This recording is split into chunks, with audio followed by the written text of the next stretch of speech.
Because of this misunderstanding, it's easy to get trapped in the myth of the techno-fix.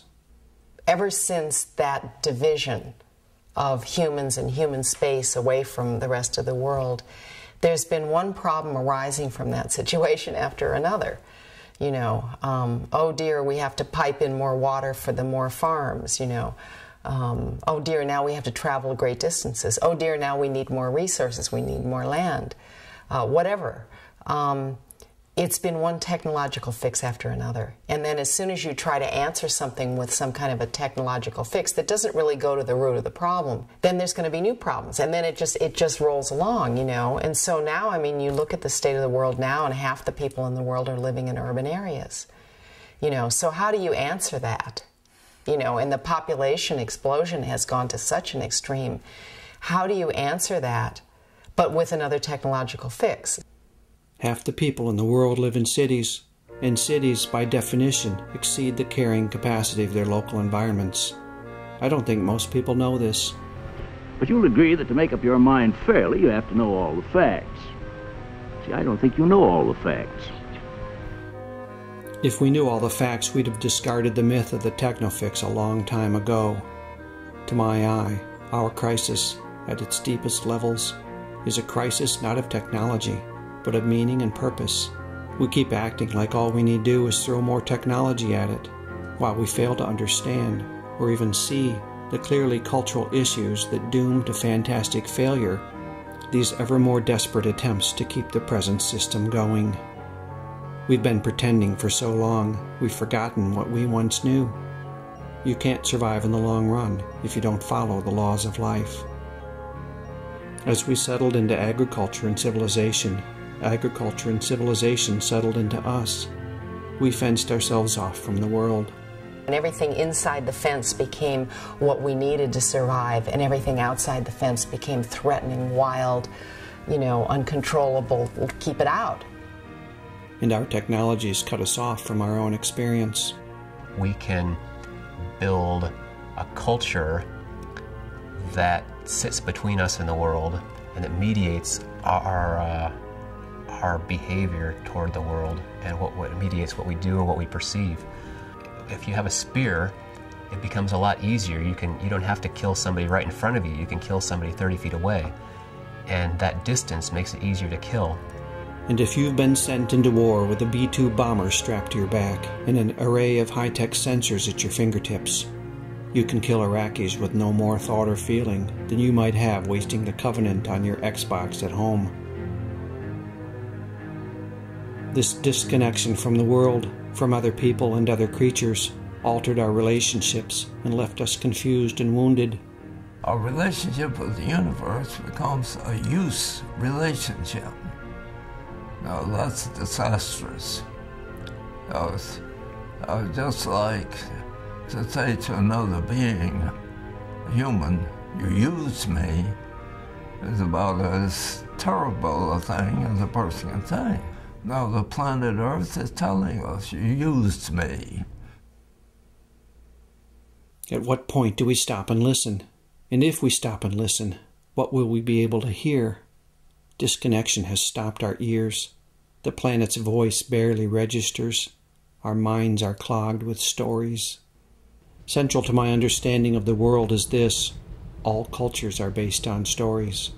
The culture of civilization and empire comes with its own unique set of beliefs and impulses. Listen to some of the stories that have brought us to our present predicament. There's never quite enough. We're innately flawed. It's heresy today to say, let's stop growing. Hard work is morally virtuous. More is better.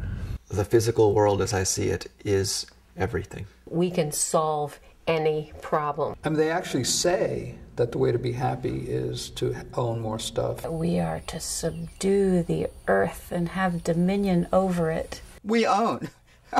We own the planet. We own everything here. We own these resources. Humans have rights, and nothing else have rights. There are many times in which people just don't want to be told that such and such a place is off limits to them. Living with stories like this, is it any wonder we're devouring the planet? In some ways, we're in a culture of 2-year-olds, where we just won't look at the limits. Dominion over the earth in Genesis didn't mean to leave this pillaged and smoking. Daniel Quinn has named some of the basic stories of empire. The ambient voice of our culture tells us that this is the best that humans could ever hope for. What we've got right now and where we're going is just unsurpassable. Ergo, any alternative has got to be worse. There were other civilizations besides ours. They did not think that they had the one right way to live and that everyone in the world should be made to live that way. We are taught to think that we are humanity. If there are other people out there that were different from us, well, they're degenerates or they're just not as far advanced as we are. We came along and began doing things and building civilization, and this is the way humans were meant to live from the beginning, which is one reason why we can't give it up. Here, perhaps, is the most dangerous story of them all. We are superior to all other creatures, and our lives are independent of theirs. Through his intellect, man has developed a superiority over every other form of animal life. With the stories of empire in place, civilization was ready to spread around the planet. Rand Prieur explains the core idea of the parable of the tribes, which reveals how the culture of empire prevailed in a process of cultural evolution that selects for power. Imagine there's a bunch of tribes that are living together peacefully, and one of the tribes, for some reason, instead of living in balance and peace, they decide they're going to go make a bunch of weapons and conquer the next tribe and turn them into slaves.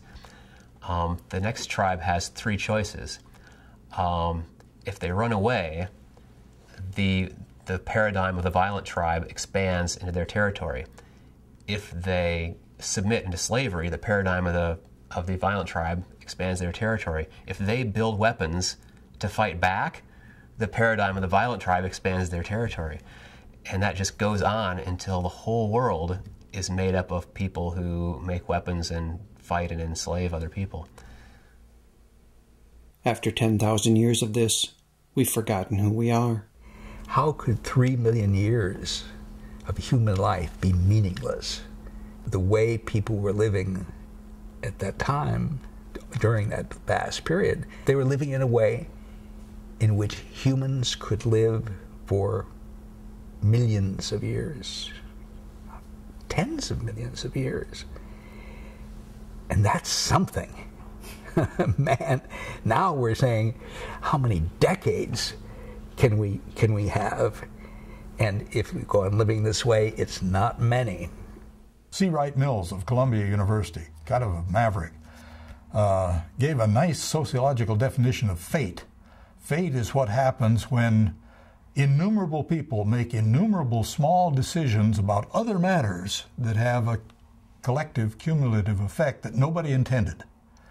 Okay, that's what's happened when we overpopulated the world. Nobody intended to overpopulate the world. Nobody intended to pollute the oceans. Nobody intended to start the greenhouse effect.